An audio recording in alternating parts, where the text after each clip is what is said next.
Okay, welcome to Tech Basics for Trainers. This is a bonus session of Survive and Thrive. And Gina Ferris, our DogBiz University director, among many other hats that she plays at DogBiz, will be our tech maven and guide today. And we are all very, very lucky to have her. Before I hand it over to her, I just want to say on the recording, so anyone listening to this knows, there are no secret words for the bonus sessions, so you don't have to worry about those. So without further ado, I hand you over to tech maven Gina Ferris. I don't know about that title, but welcome everyone. It's good to see such a big group. A couple of things, because it is a big group, Veronica is going to man the chat group for me, and she'll throw questions out at me as we have time for. We do have a lot of material to cover today, but I'll get to your questions as we can. The goal for today is to keep it simple. I'd like to think that I could get through a whole tech discussion without any of my geekydom coming through, but I decided that that's not likely, so I might as well embrace it with, my Star Wars t-shirt. So with the wisdom of Star Wars, let's go ahead and get started. And I'm going to turn off my video so that we don't have any glitchy video, and we have nice clean video for you today, and you can take a look at the slides. So give me just a second to do that. Okay. Some of you, I was just looking through the chat, and some of you were talking about how you're pretty tech savvy, and yet this feels like a big learning curve taking your services virtual. Others of you I know are here because you have some anxiety around using technology. Maybe you dread the learning curve that comes with learning something new like this, or maybe you're worried about how to translate your services effectively to online, or maybe you just aren't sure where you should start. And if any of those are true, you're in the right spot today. As far as translating services and what they would look like, I just want to let you know that we've started talking about that in the Survive and Thrive sessions, and we'll continue that discussion next week. But today, the focus really is on alleviating the anxiety around using tech and helping you to make decisions about which technology you should be using. There are many options for technology when you look at moving your services online, and the choices that you make in this area will really depend on what type of what you're using it for. And so there are three kind of topics I want to kind of cover today. One is the technology that you need for private consultations and lessons. And then we'll take a look at the kind of technology you need for group classes. And then finally, we'll look at technology for things like recording lessons or homework or on-demand classes, because some of the technology is the same across those three topics, and some of it's a little bit different. So we're going to go ahead and dive right into that today. Before we get to those three individual specific instances, though, I just want us to take a step back and learn some tech basics. So this is Telecommunications 101. Online services are all about video in one form or another. We won't be talking about podcasts today. So whether you're using video conferencing for your classes or pre-recorded videos for your homework, whatever you're doing, you're most likely incorporating video. So before we get to, kind of specifics about which technology you should be using, let's take a step back and look at what makes for good video. So video production 101, really as fast as I can do it, some things that you want to keep in mind. When you're doing video, you want to make sure that you are keeping this mental checklist in your head. Whenever you go to produce something, is my video okay? Is my audio okay? Lighting and video storage. These are the four kind of categories. Video, you just want to make sure that people can see clearly what's happening, so that they can see if you're demoing or that type of, or you're able to see them okay. So we'll talk about that. Audio, it doesn't matter how good our picture is if we can't hear each other. So we'll talk about some devices for audio. Lighting is one that we often overlook, but if you want people to be able to see what's happening in the video, you need light. And so I'll give you some tips for that. And then storage is all about, once you have made your video, what do you do with it? Where does it live? And so I want to look at each of these kind of in depth. First, I want to start with everything you need to know about shooting video. In most cases, you're going to be using a phone, a tablet, or a laptop. In a few instances, you might be using your desktop computer or a webcam. What you're not likely to be using is an actual video camera. So those of us of a certain age remember when you had a separate camera that all it did was take video. And those days are kind of over, because our phones are so much better than the video cameras we used to carry around, and they're easier to connect to computers. And so unless you're doing professional shooting, you're probably not going to be using a separate camera. So that's the good news. You don't have to go purchase a new camera. You probably have one in your pocket. When you shoot video, please use a tripod or prop it up in some way so that the video camera is not moving all over the place. I know that you're even, the new iPhones have, Steadicam. They talk about the Steadicam feature. There's only so much the Steadicam feature can do. If you're rocking that camera all over the place, you're going to get me motion sick. So just think about, how can I steady this camera so that it's not moving every time I breathe? That's number one. Number two, shoot in landscape, which is exactly how this person has the camera focused here on the slide. Not up and down, in other words, not portrait. That's only cool on Instagram, and I'm not sure if it's even cool there anymore. The aspect ratio, or the way that our monitors and our televisions are laid out, is this horizontal landscape. So if we shoot up and down, you're gonna have black bars on the side, and you won't be taking advantage of all that you can have in frame. So, so shoot in landscape. And yes, someone I read, I think said, tell your clients to shoot in landscape too. That's a really good tip that you can give to them, so that you can see more of what's going on in the picture. And then the third thing for video, make sure you frame your shot. And by that, I mean, stop and think about what is going to be viewed. What can the viewer see?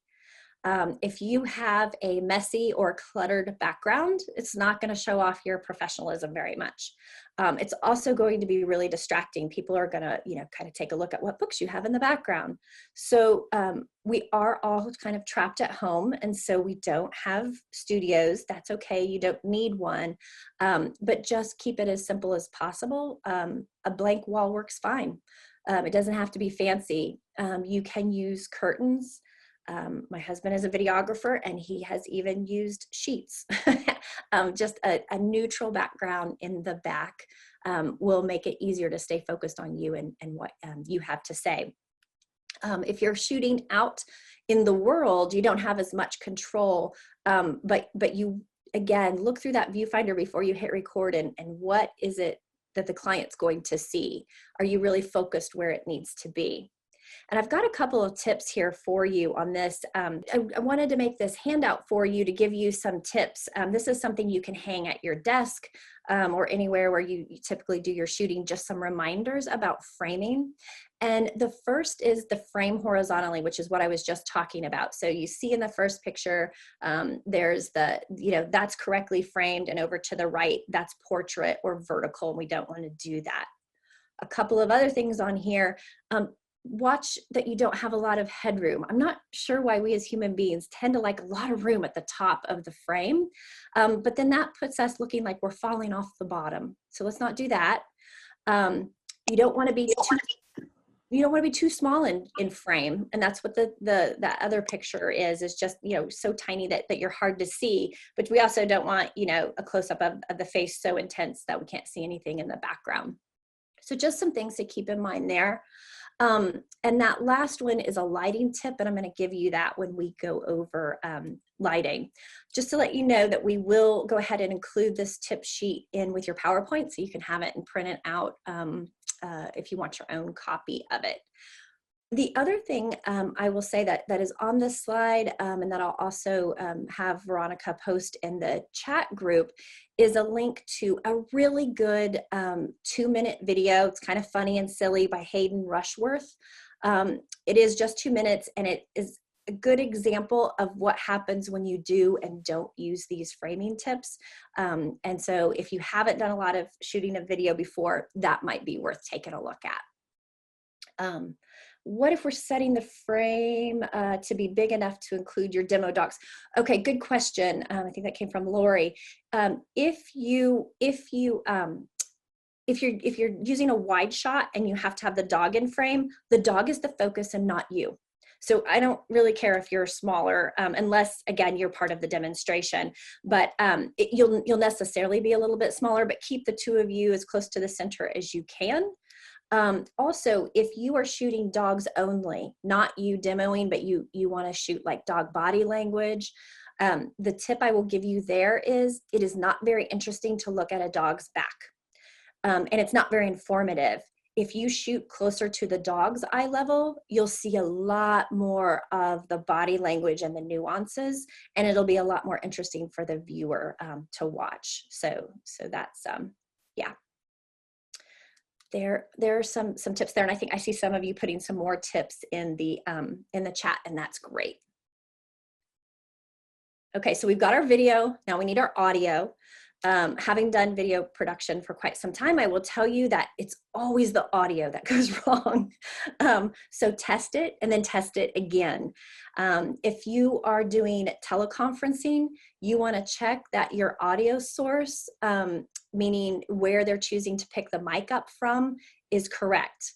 Are you using your built-in mic on your computer, or are you using a headset or a separate mic? Make sure that that is selected correctly.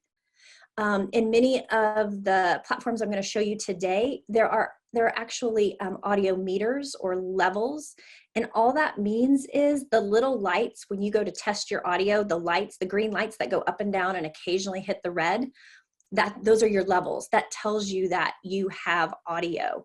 You don't want it to be in the red. You want to stay in the green as much as possible. I won't go into too much detail on that because you probably won't have a lot of control over it. But just keep an eye out for that. If you are doing recordings where you're recording demonstrations for clients to watch later on demand or homework, I will say test it. It is so much easier for you to go back and review 10 seconds to make sure your audio is working than it is to have to redo 10 minutes of taping because you didn't realize that your audio wasn't working right. So make sure that you test, and then use the right mic. In this picture, that's a Yeti Blue mic it's used by a lot of podcasters because it's got a nice, rich, full sound, and it's wonderful for podcasting because you don't have to move around when you podcast, and that mic requires you to be fairly close to it. It's not great if you need to do demonstrations and for much of what we do. So it can be a great mic in one situation and not a great mic in the other. And a little later, I'll go through specific mics that I recommend for you. But just to know that use the right mic for the job and then keep it close. Don't be too far away from it because the mic, most mics don't have a big pickup range. And so you want to make sure that it's nice and close, and so you can get nice, clean audio. Avoid background noise. This is the other thing that's really big. And if you've done several of these Survive and Thrives with us, at some point you've heard some background noise, right? So what we do to avoid that is we put people on mute. I have a little checklist that reminds me of everything in my office that makes noise. So I turn off the ringers on the phones. I have a printer that's really loud. I make sure I get that turned off. So just make sure that you're turning the background noise off. Make sure you're shutting off the notifications on your computer so you don't hear that bing, bing. That makes us all look to see what's coming into our email. So make sure you're getting all that off and that you've got a nice quiet place to record. So that's those are a few audio tips, and then some lighting tips. Avoid windows. if at all possible. Whenever light is coming on you from the back, it's going to put your face into a dark shadow. I don't know about you, but I don't need that. I don't need any help with dark shadows on my face. In fact, it can also be to the point where you can't even see your face. So whenever possible, when you're thinking about your lights, you're not going to probably go out, most of you, and buy a light like this. But even if you use a lamp, put the lamp in front of you instead of behind you. If you can't get it in front of you, put it to the side if you can. Check your lighting. Sometimes having the overhead lights on is not a good thing, particularly if you've got fluorescents, partly because they buzz and partly because they're sharp. Other times it may be the only way to get enough light to make the picture come out. So just pay attention to your lighting a little bit. And then if you're shooting outside, if you can help it, and again, I know this is a little bit based on when you have appointment times and stuff, but if you're doing stuff that you're recording for later, don't shoot at noon, because that is when the sun is high and it's when the shadows are the worst. And it's going to be very hard to get enough light on your face and on the dog to be able to see you. In the film industry, we talk about the golden hour, and the golden hour is just before dusk, when everything the light just looks really pretty, and the shadows aren't so harsh. You don't have to shoot necessarily at that time of day, but I would watch that noon hour if you've got really harsh sun out, because it's going to be hard. There are ways to bounce the light using just like white foam core board, which you can get at an art supply store, but that requires someone to hold it. Most of us, it's just usually more than we can, more than we have hands to handle. So, so just a few things about that. When we talk about video storage, you need a place to put stuff. Video takes up a lot of space, so you're not going to be able to just keep it on your hard drive. If you'll be doing a lot of recording, you'll probably be looking at some type of cloud storage. But I've got a few options here for you. Cloud options, things like YouTube, and there are different privacy settings on YouTube. So there are ways that you can share video with clients with YouTube by making it unlisted and putting some restrictions on it. Or making it public. Vimeo is another, that's going to be a paid option, but not really expensive. Google, if you're using a paid plan, so if you're using Drive, the free Google, you're not going to get very much space. With that, you're going to need to move up to something like G Suite if you're going to use that to store your video. And then there's also the option of using an external hard drive. But again, these are going to fill up pretty quickly if you're doing a lot of video. If you're just doing a little bit, or you're just doing some video now until the stay-at-home orders are lifted, the external drive might be enough for you. But I use both. I use the external hard drive as kind of a backup, and then my cloud as well. The external drive, it's easy to move files on and off, so I kind of like the ease of it, but again, you're going to pay some money to get one that's big enough. And when I say big enough, at a minimum, probably 4 terabyte. I've got a 4 terabyte Seagate that cost me around $100. I like the Seagate drives a lot. If this is the only place you store your video, I would recommend you get what is called a redundant drive, which basically means you've got 8 terabytes, but really only 4 that you can use, because the drive itself has 2 drives inside, so that if one fails, you still have all your data or your video on the other one. Those are going to cost more, though. Those are going to be $200 or $300. And Seagate or Western Digital are all decent options for those. So video storage, just have a plan for that, because again, you're going to be producing really large files. We'll talk about how to transfer those back and forth between clients in a minute, but be careful of those. Yeah, we've got a couple people who are hoping that you could just clarify what you mean by cloud or iCloud, and whether YouTube is considered cloud storage is another question that's come up as well. Yes. So by cloud, I mean not on your computer, right? So any of those platforms, those internet platforms that you're using, where it's not stored on your computer, it's stored elsewhere, and so that all of those that I've listed there would be considered cloud apps. Does that help? Aretha asked, by redundance, do I need an enclosure with 2 drives in it? Yes, that's a redundant drive. Terabyte, Sandra says terabyte, I've never heard of it. It'll just be listed as TB when you go to buy one. So that's just the size and how much data it can hold. Okay. And Michelle says you can use a backup service like Backblaze. That works too. That's great. So yeah, lots of options out there. Okay, now, so that's it for the Video Production 101 Lite lesson. That gives you just some basics that you should know if you're going to dive into this. But now I want to look at specific strategies that we use, like for private consultations or for lessons. And I can see now that the slides are converting weird, so I'm gonna have to do tech. I'm gonna have to do some converting as I talk at you. So I will unshare and reshare as we get going. But no worries, we'll get it taken care of. So the first thing I'm gonna do for you is I'm gonna give you just an overview of what you need to do this. And then we'll look at each of these things, like I said, a little bit more closely. So I'll share the screen back again, and you'll see the checklist here. You need a camera. And when you're using a camera, there are lots of different ways that you can do this. You can do this with your laptop. You can do it with a webcam. You can do it with a tablet or a phone. We're going to take a look at those options again more closely. You need a mic. Again, whether that's built in on the device or whether that's a headset, it can be your earbuds, and it could be a lavalier mic, and I'll explain what that is in a minute.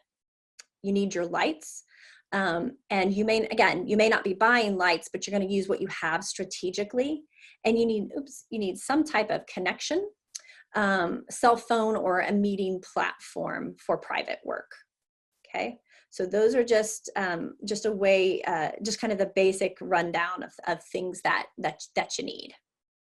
All right, we'll look at each of those more closely, and I'm going to start us with the camera options. You've got a few that I mentioned there. You can use the camera on your computer, depending on what kind of computer you have. So for instance, I'm using an iMac. My computer camera is better than a separate webcam, the separate webcam that I have. If you have a computer that doesn't have a great webcam built in, you can buy a separate one. This strategy, the strategy of using your computer camera, is not going to be super practical if you're doing a lot of demoing. And I'm sorry, here by computer, I mean a desktop, not a laptop. It's not going to be really great for demoing because it's just going to be clunky.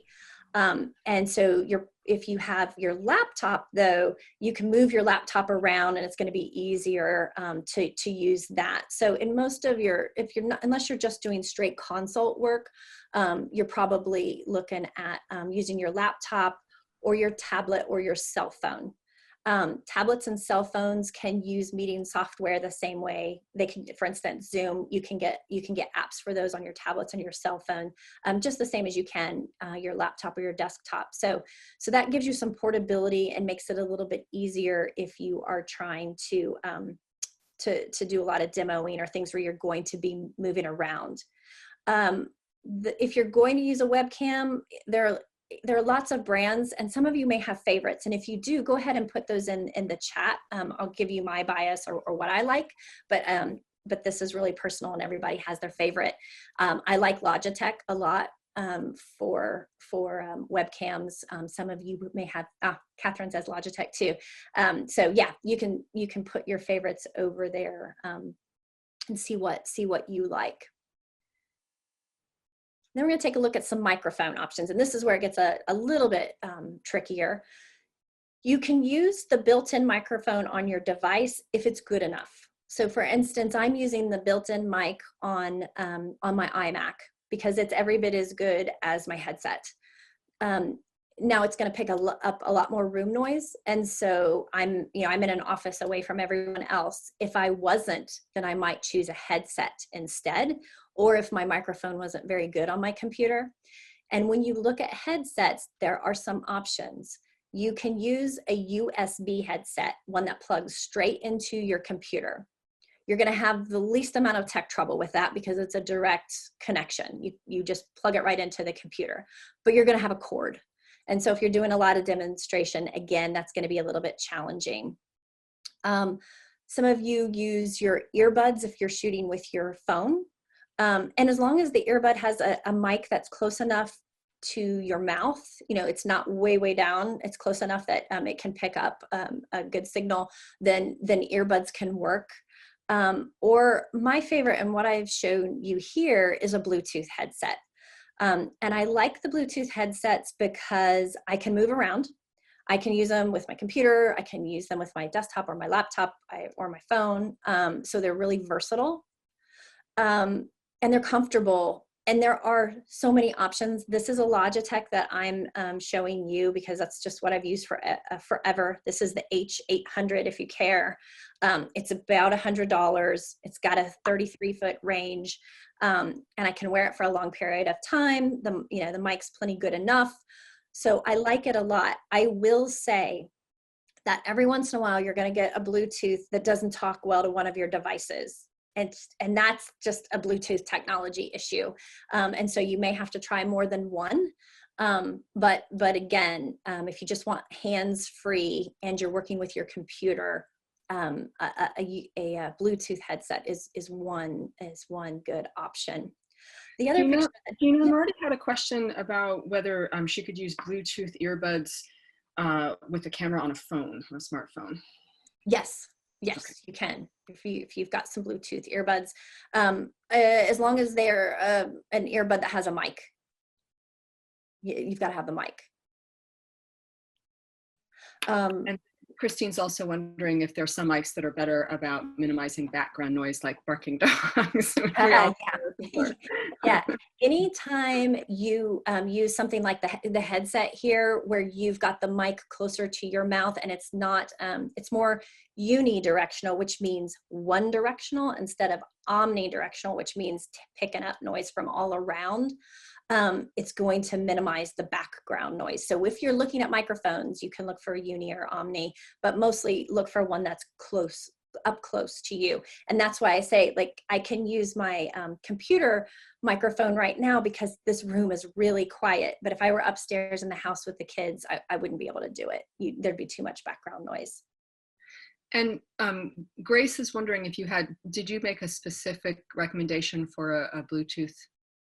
Yes. Well, the one that I am using is the Logitech H800. Oh, that was the one we put in the chat pod already. Okay, great. Sorry about that. Yeah, and if you go to Logitech's site, so some people don't like both ears covered up. There are one-eared options if you don't want it to be in stereo. I like the two-ear because I also use it to watch movies and listen to music. So I like the stereo option, but you don't necessarily have to have that. Some people don't want it to go over their head. They want to wear one just over their ear. There are so many choices out there. So a lot of it is about personal preference. Yeah. And I think you'll find too, those of you who are asking about, specific recommendations for different types and whatnot, I just went through this and I probably drove Gina completely crazy trying to get her to tell me exactly which one to buy. And she finally just made me go to the Logitech site. And I'll tell you, it really,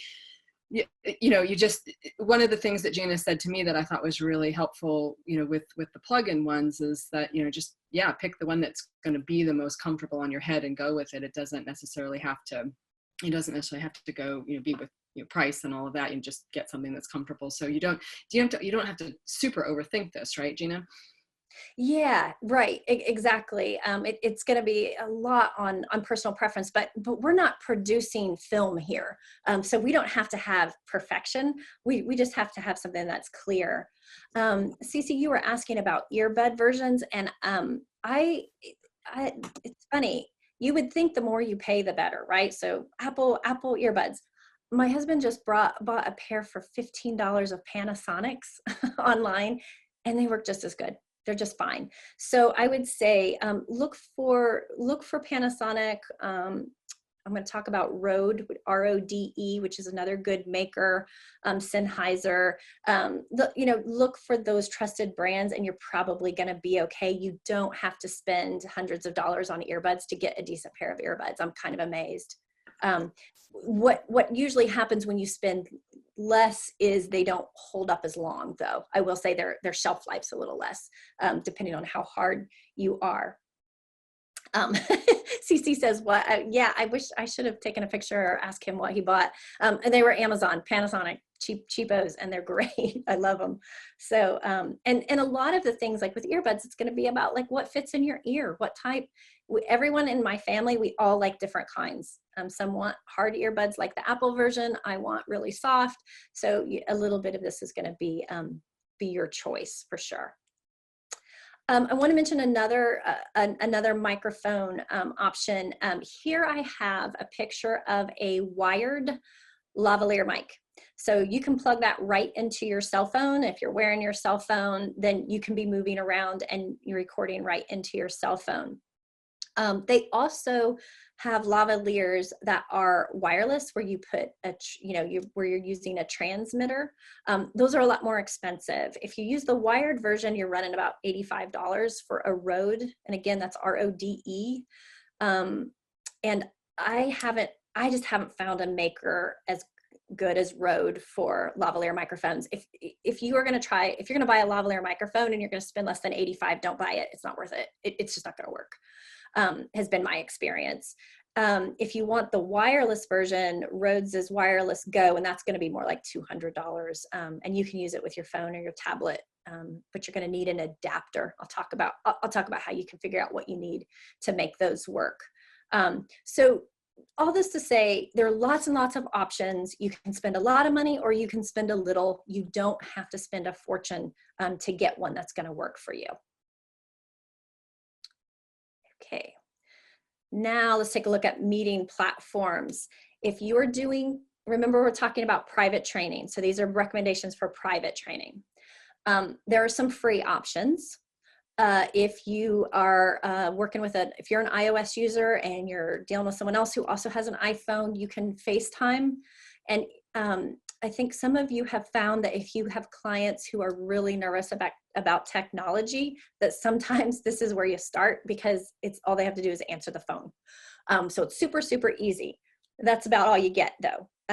You don't get to record. It's not fancy. The picture's not great, depending on which phone you have. And so it's a down and dirty option. And if you're just doing one-on-one, it can work out for you. Some of you are using Google Hangouts. So it was really interesting. I did some research kind of thinking about this talk, and Google has Google Hangouts, Google Meet, Google Hangout Meet. So if you feel confused by the Google platform, you're not alone. There are whole articles trying to explain the differences between their services. I'm going to boil it down as simple as I can, which is Google Hangouts is what you get for free if you're using Drive, essentially. Doesn't cost you anything. And like FaceTime, it was meant as a chat feature. And so you can get on really quickly with clients with a click of the button, but there's not going to be any recording or anything fancy. It's just going to be the two of you having a video call. If you move up to Google Meet, which is what you would have if you have G Suite. Remember, I mentioned earlier for video purposes, you might want G Suite because you get all kinds of space. You also get Google Meet with that. And Google Meet, you can record your sessions. So it's not free. It's free within the G Suite, but you have to pay for G Suite. Other low-cost options, Zoom is what we're using today. I'm going to talk about that in just a second. Skype. And some of you have been playing with a newer app called BlueJeans, and I don't have a lot to say about that because I haven't had a chance to play with it, other than to say when I first checked it out, it looks pretty straightforward and simple. And so it would be one that if I were shopping around, I'd probably take a look at, because it would meet a lot of your needs. I'm going to talk about Zoom because that's what I know. And it's what I like. This is not to say that this is the only good option. There are many, but I can't review them all. Are you trying to tell me something, Veronica? Oh, sorry. So we're going to do a Zoom tutorial on Monday. We are very fortunate that Arit Bloom is going to be with us to walk you through how to set up a meeting. Really, if you want to see what the back end of it looks like, that would be, those are the dates and times for that. Here are a few reasons why I like Zoom. I know that you get, they're getting hit pretty hard about security. I will say many of the security breaches that I have seen have been because people haven't used the security features that are available. There are some, you can use specific logins, and they're boosting these features right now, but you can use specific logwords and logins and passwords to give you more security with Zoom. So, so there are some security options. I like Zoom because it's easy for the user. You can set up a meeting in a couple of minutes. And if you don't believe me, come watch Arit do it. Super, super simple. It's also super simple for clients. You know what it's like as a client because you've been using it with Survive and Thrive now for a couple of weeks. You can record to your computer or directly to the cloud. And you'll get an MP4 file, just like what you get, just a typical standard file, so that you can take that and do some other things with it. We'll talk about a little bit later. And one of the features that I really like that I want to point out for private training is that you can share your screen like I'm doing now. If you want to do video review sessions where your client sends you some video and you look at it together, this is one way you can do that. And so it's really easy. It literally is just, hit share and there you go. So those are some features, not to say that those other platforms don't have them. They may, but those are some features that I would look for. Is it easy for you to use? Is it easy for clients to use? And if you're going to be doing video review, can you share your screen? Because that might be a deal breaker for you. Jill says that they've had some difficulty with screen sharing. Hope it will be discussed on Monday. I'm not sure, but I'm gonna put that in the hopper as things to think about. Thanks, Jill. Okay. And then you've got to get your video to the clients. So now you've got it, you made it, you went to all the work. What do you do with it? You had this nice session with a client, you've got a recording of it. Maybe you used a platform like Zoom or BlueJeans and you've got this MP4 file, but it's huge and you want your client to be able to review it. What do you do? And this, again, we're going to talk about cloud options, not software that lives on your computer, but actually things uploading up to the cloud, the things that live on the internet, essentially. So Google has a variety of tools, and I've talked a little bit about Drive versus G Suite. So Drive is free, but very limited. You get very limited space there. G Suite you pay for, and I believe it's unlimited. If you're on enterprise, it's unlimited. I'm not unsure about standard G Suite. And then some of you have talked about Google Classroom. I haven't played around with Classroom as much. My kids are actually using it and I hate it. I hate the interface of it, but it may be the way their teachers have it set up. But those are three places where you might be able to do some storage. And owner says, G Suite's only $6 a month for basic. Yeah, and the next one on the slide here is Dropbox. And owner, I agree with you. I don't love Dropbox personally. Some of your clients will like it because they're using it a lot at work for different things, and so they may be familiar with it. It drives me nuts. I like G Suite better, but again, this starts to get into personal preference. The other thing I want you to be aware of, though, is the company with probably the worst logo in the world, but WeTransfer.com is a great site, and that's all it is. It's just a transfer. It's just transferring one files, to someone else. It is so easy to use. Again, you can set up an account and send a file within minutes, and it's a free service. So those are some places. Again, lots of options out there. Again, if you know other ones, please put it in the chat for other people to take a look at. But those are some. A lot of people that are using WeTransfer and liking it too. That's funny. That's great. Glad you're liking it. Okay, classes, tech for classes. these are going to be, the tech that you need for classes is going to be a little bit different because you're going to need live video access. If you're doing consultations, you may or may not, depending on how you're doing those, but for classes, generally you are. So FaceTime and Hangouts are not going to be a great option for this. Let's look at what some of the options are that might be a little bit better. And again, let's go through our checklist. We need video, we need audio, we need lighting, just like last time. We also need a video release. I would use this in my private training too, but my release would look a little bit different. So for private training, the video release is about the client agreeing to let you take video of them for their own use. When you're doing classes, if you're going to be sharing your video from the classes with all of the members of the class, then everybody needs a video release saying that's okay. And so the video release is just looks a little bit different. The wording's going to be just a little bit different. And then you're going to need a meeting platform like we've been talking about, or an LMS. And so we'll look at some of this. Let's take a look. I'm not going to go into video and audio because I think video, audio, and lighting, we've kind of covered your different options there. But I want to look at meeting platforms specifically for classes.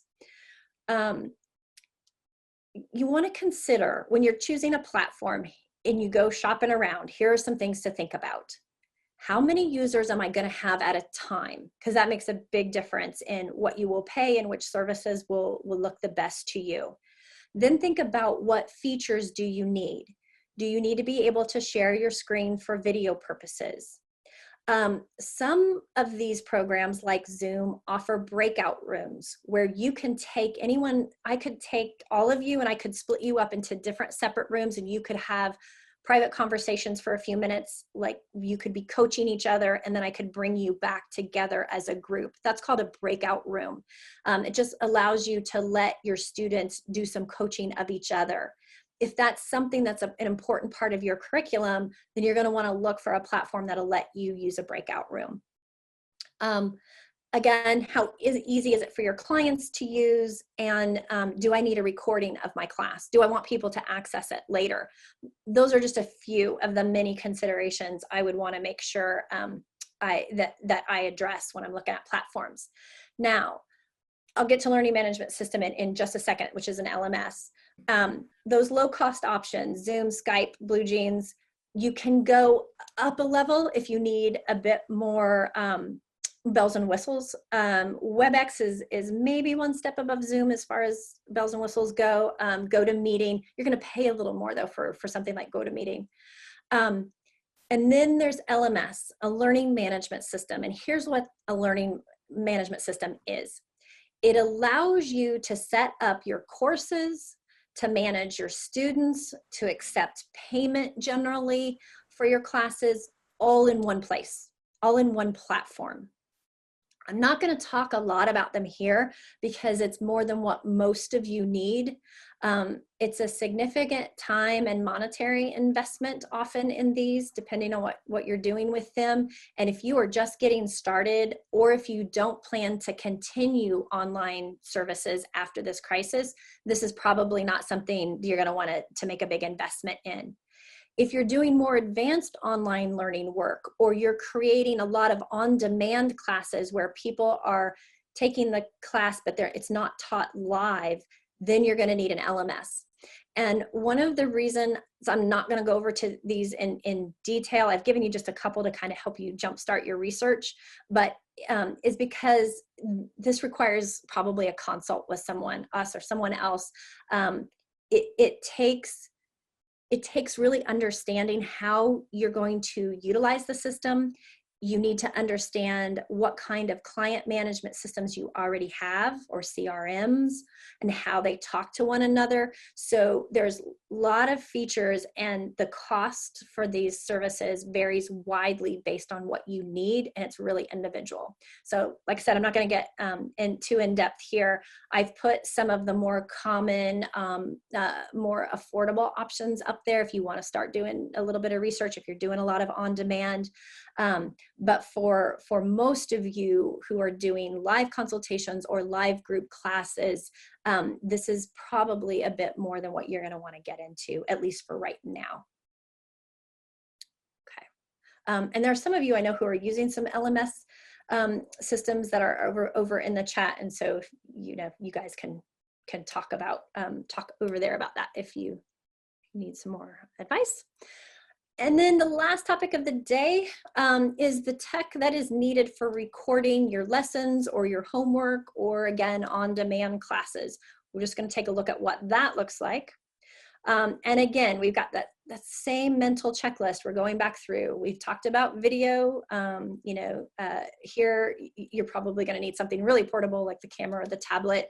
Again, for mics, you're going to want something that is, again, portable, something that you don't have to, doesn't stay plugged into the computer, that you can move around with. Lavaliers, again, lighting, pay attention to that.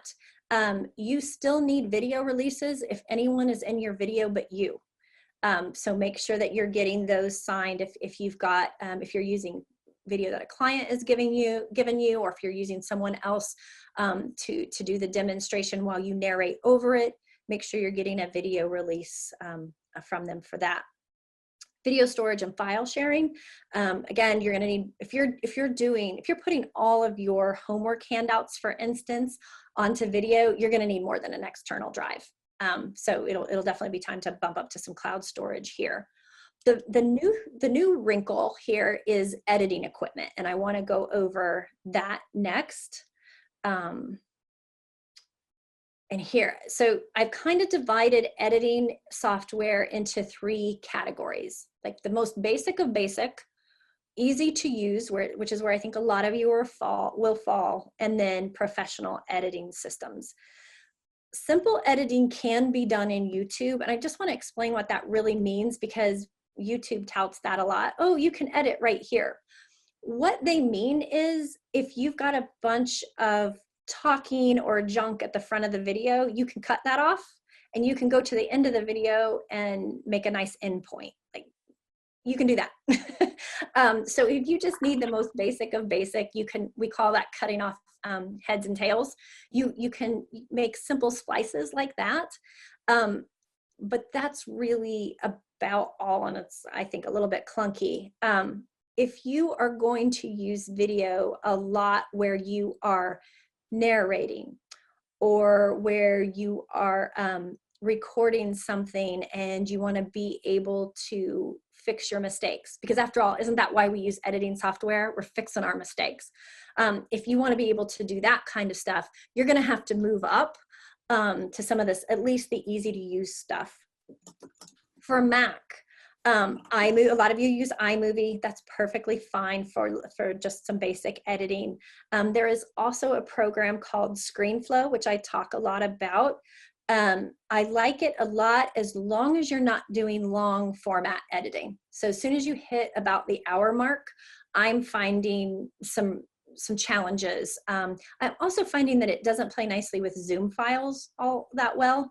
I love it if I'm just recording straight to my desktop, and ScreenFlow lets you do that. So for instance, I could do this presentation, I could talk through it, go through my PowerPoint slides, and it would record my voice and my PowerPoint slides. So it's great for presentations like that. But if you're going to do really long work, then it might not be such a good fit. And in particular, if you're using Zoom, because I just happen to know that personally. If you're on a PC, the PC kind of versions of that, there are a ton. Filmora is one that has good ratings. I don't work on a PC, so I can't speak to how wonderful these are or not. I can only tell you how they do in reviews. Filmora is one that I just had a client get on and they were able to like do some really nice editing within a day or two. So it was really easy to learn. There are a couple things to know about it. One is it's not a US company, so you'll get a currency charge on your bill. So in addition to the cost of the program, you got to figure that in. And it has some limitations, and I believe most of those are around graphics. Windows 10 Photos app, I've seen good reviews, but I've not played with that. So some of you may have a better experience with that than I do, or more experience with that than I do. Again, lots and lots of choices out there. I'm going to ask Veronica to post a YouTube video link from Justin Brown. His company is Primal Video. I'm going to ask her to put that in the chat because he does wonderful product reviews on all things technological, and as well as gives you some tutorials. The link that she's putting in was one, it's just a very short video, but it gives you a look at the best iOS editors. So if you're going to try to edit on your phone, your tablet, it goes through several. He talks about LumaFusion, which is a really popular one for that there. And I'll let him do it because he just does it so well. And like I said, Justin has other tutorials. So if you're trying to learn how to use some of the software, I'd check out his YouTube channel to see if he doesn't have a quick start YouTube, tutorial for you. If you're going to want a lot of graphics or you want a cleaner look, and you are not and here's the rub, and you're not intimidated by tech, go ahead and bump up to professional editing software like Final Cut or Adobe Premiere. There's nothing intuitive about this if you've not edited video before. So it's not, it's the kind of thing where you're gonna have to watch video tutorials of people showing you how to use it. If that's not for you, then I wouldn't bump up here. You're gonna spend a lot of time learning something that you probably don't enjoy learning. For those of you who maybe you've been using iMovie for quite a while, or you've done some editing, you'll probably find that adopting into these higher end editing systems pretty easy to do. You're going to pay though, they're a lot more expensive, and so this is something I would only do if video was integral to my business. So there's some choices there, and I think Veronica got that. Now, where to get all this stuff, because right now it's not easy. Everybody's out of everything. I've put up here B&H Photo. We just call it B&H. It's B&H Photo, Video, Pro Audio. But B&H is a company out of New York. They do observe the Jewish holidays, so they will not, if it's a Jewish holiday when you're placing an order or a Saturday, they're not going to be available. Otherwise, they have an online chat feature where you can tell the tech, you can tell the customer rep what you're trying to do, what equipment you have, and they will tell you if you need a connector, an adapter, how to make those two things talk to each other. If you say, I need a microphone that I can use with my cell phone, and here's what I plan to do with it, they'll give you 3 recommendations of what they think would be good. So I really like them, been using them for years because it's just a really knowledgeable sales staff that you can get just through chat on your computer. You can get some really great advice. So check them out. They often have stock when others don't. Amazon, you can get most of what we've talked about that most of you will be using on Amazon, except right now. They are out of a lot of stock. So if there's something specific you're looking for, you'll probably still be able to get it, but you won't be able to get it in Prime, most likely.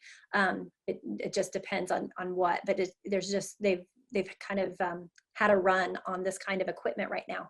So Lisa asks about eBay. I've not used eBay, but I'm sure some of this equipment would be available over there as well. Kelly says someone scared her away from Final Cut. It is a big learning curve. Final Cut is a big learning curve. You can do anything with it, but let's just put it this way. Final Cut is what we cut movies on. So it's professional. It's a professional grade product.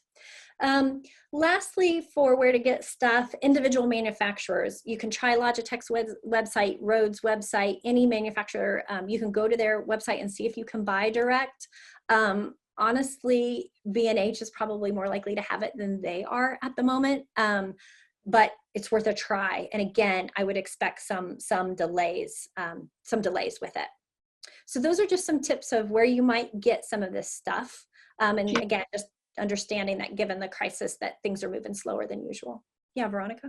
Gina, before you move on, there were just a few questions I grabbed from the chat at a couple of points I thought we might want to try to address. So you gave us a lot of great recs on lots of different equipment. We had a few people, Francine, Dawn, Pam, who were wondering, do you have any tripod recs or advice about how to shop for those? Ooh, good question. You know what? I don't. I could consult with someone I know and maybe get you some stuff in Survive and Thrive on that. You don't have to spend a lot on a tripod.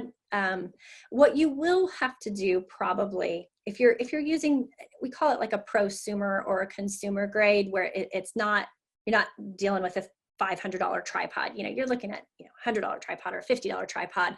What you might need to do is buy a it's called a Joby. I think it's Joby.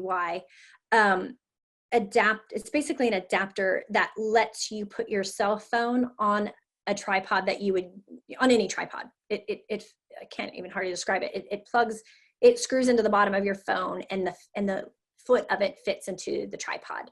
So you may need that. So when you're shopping for tripods, you may look when you're looking at reviews, look at questions or put the question in on Amazon, or if you ask B&H, they'll let you know if you need that. It's just a tiny little, a little piece of plastic, and it doesn't cost much. You may need that. But I don't have a favorite brand necessarily. The one thing I will say is, if I'm going to go ahead and buy one, I will buy one that has a level on it. Because when you start adjusting for height, it messes up. You'll find you're shooting video and you get back and it's all just a tiny bit crooked and you wonder why. If you've got a level, it'll help you prevent that. So that's probably the only tip I could say for sure on there, is I would definitely look for a level and look for one that adjusts. If you're using just your cell phone, there are lots of really cool cell phone tripods that are like desktop top tripods, which that's great if you can always have something to put it on. But most of the time, if you're standing up, you're going to need a tripod that's got some legs on it so that you can get it up high enough to see what you're doing. Sunny says Joby is $20. Yeah, it's inexpensive, and you can buy that anywhere. Wonderful. There were also a couple of questions about GoPros. I'm guessing that's probably not ideal for this work, but I want to give you a chance to. Yeah, so I have not used the GoPro a lot. So here's where I think where GoPro people are probably using GoPros, or if they're doing things like teaching situational awareness, and you want people to see your point of view, what you're looking at and what you're scanning. Or if you're teaching loose leash walking or outdoor skills like that, and you need your hands free, I can see a GoPro being having some advantages. It's going to be bumpier, and it's not going to be as pretty, but there may be some, it's not, in other words, it's not going to be the only camera you have, but I can definitely see some good use of it. And Anne actually put in that you can get some stabilizers with it, I think. Is that what I'm reading? Yeah. And yeah, so part of it is how much money do you want to put into your GoPro gear? But could it be really cool? Yeah, you could do some really cool stuff with it for sure. And if you're working reactive dogs a lot, things where situational awareness and being out in the environment is really important, it might very well be worth that investment. If you're just doing basic classes or consults on other stuff, maybe not so much. Okay, super. Camille asked a question earlier, wanted to make sure, do clients need to have a Google account for her to use G Suite to share things with them? No, okay. They don't. I don't believe so. Great. I double check that, but I don't think so. Okay, wonderful. And then here's one, and this is a big one, so you have to tell us whether this is something for another day. But Karen had a great question about just any tips for getting good video from her students and clients. So when she's doing video review and things like that, the sort of the challenge of that, especially when they're out in the environment and there's background noise and they're not close enough to the mic and all that sort of thing. Yeah. We need a tip sheet for clients, don't we? One thing I would say is, again, you can take that handout that we're going to give you, and you can share that with clients. That'd be great. As far as like just framing, but it wouldn't hurt. You can't give them a whole lesson because it'll just overwhelm them. They already have a lot to think about, and so you might be shaping their behavior as opposed to getting it right out of the gate. But you might give them some of the tips that I've given you here, and you're going to get these PowerPoints. So you know, if you need to share them, that's fine. But give them just some basic tips for keep the camera steady. I always tell my clients, give me a wide shot. If I need you to be closer, I'll tell you, but mostly the wider the better, the more I can see, because I can zoom in and I can do things once I have the video to look closer, but I can't make it bigger. I can't see what they don't shoot. So you know, just having them, you know, use wider shots when possible, are a couple tips that I would get them started with. Oh, Heather has a good point. This is a really good idea, which is to have them mark, just use tape or something on the floor. And you might do this like with a Zoom meeting. You might actually walk them through this. Say, okay, let's mark on the floor a good, you know, put your camera where it's going to be. Okay, let's mark that. Now keep, you know, go to the left, go to the right, stop right there. Let's put some tape down. And that's where I want you to stand with the dog. You know, when you're, so that you give them some visual place, a visual spot for them to work if you're having trouble getting good footage. That's a great idea. Okay. Anything else there, Veronica? Those were most the ones I grabbed here. Yeah, I think those are the ones I wanted to make sure we didn't miss from earlier. Laura's asking about music, background music. So be careful with copyright. You just can't throw anything underneath it.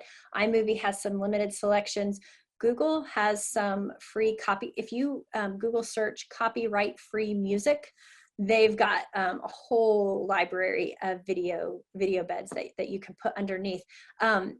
Particularly if you're just using this with clients. As soon as you make a video that you plan to sell, then you better check that you have the copyright for that, because a lot of these free copyrights are for your use or, you know, use with your clients. But if you're selling it later, you're going to need a special copyright. So be more careful with that, I'll just say.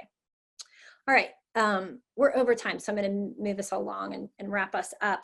Just want to say, if you are new to all of this, and if you are, and some of this technology seemed way over your head, just take a deep breath. It's okay. You don't have to understand all of it today. You're going to get a recording of this, so you can go back and listen to it again. There are a lot of people out there doing this work, and they're on the Survive and Thrive Facebook group. So join that, ask your questions, don't be afraid, because we've all been there. We've all started at square one, and I know that your colleagues will help you out. Also, let go of your perfectionist tendencies. When you are doing this work, if you are waiting for all the right conditions, the right lighting, the perfect audio, your script memorized, you will never do it. So you're going to have to let that go. There are going to be mistakes. Take a page from Nike, just do it. It's like learning anything. It's not going to feel any better until you've had some practice doing it. And so the best way to get good at it is to do it and then do it some more. Write a plan for yourself where you break the tasks down, because this can be overwhelming. If you are thinking of creating a video library of all your homework handouts, that's hard. But if I say, hey, let's turn on the phone for a minute and record you telling me how to teach a sit, 5 minutes, just a quick 5-minute clip, that feels more doable. So give yourself small enough tasks that you're not trying to do everything all at once. And then tomorrow, do another one. Do something else, but break it down. And then know where to go when you need help, because you will. You're going to run into roadblocks, but there are so many great options for getting help. Again, the Survive and Thrive Facebook group is one place. Support videos and support chat are available in most of those meeting platforms. Zoom has a ton of them, and they're all really short, 2 or 3 minutes, and they show you how to do one thing. You can go to YouTube and search for tutorials. Again, like I was saying, so for instance, I was having trouble with my files from Zoom into ScreenFlow, and I just Google searched that. Said, files from Zoom not working with ScreenFlow, and there were a whole list of people who'd had that problem and told me how they solved it. So there's really a lot of support and help out there. You don't have to know it all. Again, I like Justin Brown a lot on YouTube because he's engaging and he's simple, and I can understand him. But there are other guys out there and gals out there doing really good tutorials. So don't feel like you have to have all the answers to get started. Somebody out there has encountered the problem that you have, and they've put the solution up. You just have to go do a search for it. It's okay to be human and make mistakes. This poor little worried dog is what I feel like we feel like when we're thinking about tech. But remember, we are all learning together. Your clients are learning how to use these new technologies just like you are. They're coming up with new strategies for how to use them and how to learn online, just like you're learning how to teach online. And I will say, I haven't seen a time where people are more supportive or understanding than they are right now during this crisis. There's this real feeling of, we're in this together and things aren't perfect and that's okay. I don't remember a time where I've ever felt like that globally, that kind of impression globally. So there is no better time to try stuff out than right now, because people are much more flexible, I think, now. So just know you're not alone. Lots of great advice out there and support. And Jenna, what I just want you to know most is that you can do this. And so I wish you a lot of luck with that. Veronica, I think you have some announcements for them. Oh, I do. I suppose I should probably get off mute to do that, shouldn't I? So our next regular session is this Tuesday, April 28th. And we are going to start looking at translating group classes to online platform. So we did the same thing with private training yesterday. We're going to start looking at classes on Tuesday. So you'll get an email on Monday just reminding you about that and confirming the times and whatnot. But if you're doing classes and want to think about putting them online, we hope you'll join us for that one. And then we also announced a new, don't forget the Zoom meeting on Monday. So Irit and Gina are going to be teaming up on Monday for the Zoom session. And then we also yesterday announced, and just want to remind you about another new bonus session. We've got Marie Policino of Dollars and Cents, she is a professional CPA who specializes in just working with dog businesses. And she's going to be coming on for all of the folks in the US who have questions about all the CARES Act and unemployment, filing for unemployment and CARES Act and the PPP and EIDL and, all of that craziness and how it applies to our small businesses. So if that's something that you've got questions around or anxiety around, et cetera, she came and joined us and did this for our Dog Walking Academy grads, and it was spectacular. So we've asked her to come back and do it for all of you as well. So we have 2 sessions of that planned for next Thursday, April 30th. And that'll be specific if you're in any of the 50 US states that applies to you. And we're sorry that it doesn't apply outside of that. But do join us if you're needing questions answered around that. Missing anything there? No, I think that's it. Thanks everyone for hanging in a little extra today, and look forward to seeing you next week.